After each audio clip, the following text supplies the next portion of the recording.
If you want to continue eating protein bars and you don't want to know the dirty truth behind them, definitely don't continue to watch this video because I'm going to lay it all out for you. Okay, I've been a little bit nervous to do this video just because I know it's not going to be a popular thing with most people, but it is my mission to help get accurate nutrition and wellness information to you so that you can actually achieve your goals. So I'm gonna do it today. I'm gonna talk about why I always tell my clients to cut protein bars. If you don't know who I am, my name's Autumn and I'm a certified clinical nutritionist with my master's in nutrition and human performance. I always get asked by my clients, what is the best protein bar that I can have? Or I'll see in their food journals that they have protein bars pretty consistently. There's probably a very, very small percentage of bars out there that are actually okay. Not great, but still okay for you. I'm in the field of nutrition and I still very rarely see a bar where I'm like, oh, okay, that's actually not too bad. In this video, I'm talking about the mass majority of bars, and in fact, probably a lot of them that you have seen before or maybe utilized, but this is just really to help open your eyes up to the protein bar industry and what it is that they're really feeding you, because I mean, you should know. Knowledge is power and you should know what you're putting into your body. Now, in order to really help explain what's going on with these bars, I picked 3 common ones that I get asked about that I'm going to be breaking down with you. First one is this bar called Go Macro. Now this one looks legit. I would not blame anyone for seeing this and being like, okay, that is a healthy option. First of all, the package on the outside looks super organic and natural, and that marketing is on point. And then you might take a step further and go through all the certifications. Certified organic, certified gluten-free, certified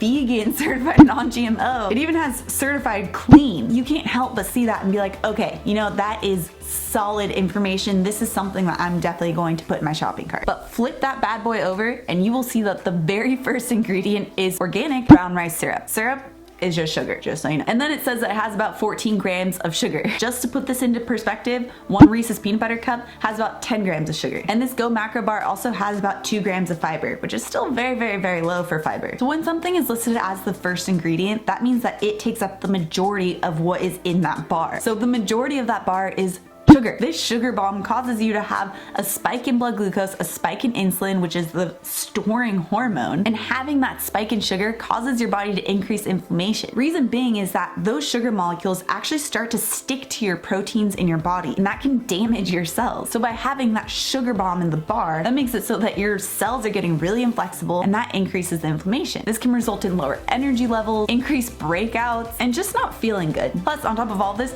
with that spike in blood glucose level, also results in an immediate drop in blood glucose levels because your body's trying to quickly store that so it doesn't keep damaging your cells. But the problem with this is that this low blood sugar now triggers cravings. So now you want even more of that sugar. Now, another bar company that I see often brought up as something that's like healthy is RX. Now their sugar source is slightly better because at least it's not an isolated type of sugar. Their sugar source is dates, but it's still the first ingredient. And it still has 17 grams of sugar with only 4 grams of fiber. So that fiber is meant to help slow down the release of the sugar, but that still isn't very much considering the 17 grams of sugar. So you might be thinking, okay, if sugar's the problem, what about sugar-free or very low sugar protein bars? Okay, fair point. Let's take a look at Quest bars. So Quest bars doesn't come along with all of those super fancy type of health promoting signs like organic, non-GMO, gluten-free, all of that, but it is super processed. Now the food industry is always changing on food science when it comes to processed foods. Quest bar used to use this thing called isomalto-oligosaccharides, or IMO. That was their fiber source because it tastes sweet. So they were able to use that as one of their sweeteners while also being a fiber. Now very recently, they actually had to completely scrap that IMO that they've been using because the FDA claimed that it is no longer deemed a fiber. It actually doesn't act like a fiber in the body. So if you're having those Quest bars before, I believe it was September of 2018, then you were consuming IMO thinking you're getting all those fiber, but not actually getting any fiber. Now what they use is soluble corn fiber. And like, we really need more corn in our diet, especially for our American diet. And if you don't get this reference, I highly recommend you check out the book Omnivore's Dilemma by Michael Pollan, game changer in how you understand the food industry. But even putting these fake fibers to the side, Quest bars still contain artificial sweeteners, which can really disrupt our gut flora and make it so that we actually have more of the sugar craving, fat storing type of gut microbes in our body body versus the ones that'll actually help to promote natural weight loss. Now, the biggest problem with all of this is that bars have become a crutch. They become something that we rely on, that we're always adding to our grocery cart, something that we think is healthy, that we think is helping us achieve our goals, but it's not. In fact, like I mentioned, I always have my clients remove bars as one of the first things that they do, and they always come back saying that they have less cravings, that they've already lost weight, and that they feel less puffy. And that's a result of having that decreased sugar. Plus, by always relying on bars, it also causes us to rely on snacking, which, as we know, snacking causes bloating along with a bunch of other problems, which you can check out with this video. So if you are trying to work toward a weight loss goal or a health goal or a wellness goal, I highly recommend taking out all bars as one of the first steps. Instead, work toward eating till satiated and listening to your body's hunger cues as a way to understand if you need to eat more or if you need to eat less. I go into the importance and how to eat until satiated with this video, so make sure you check that out. And if you like to continue learning about wellness and how to actually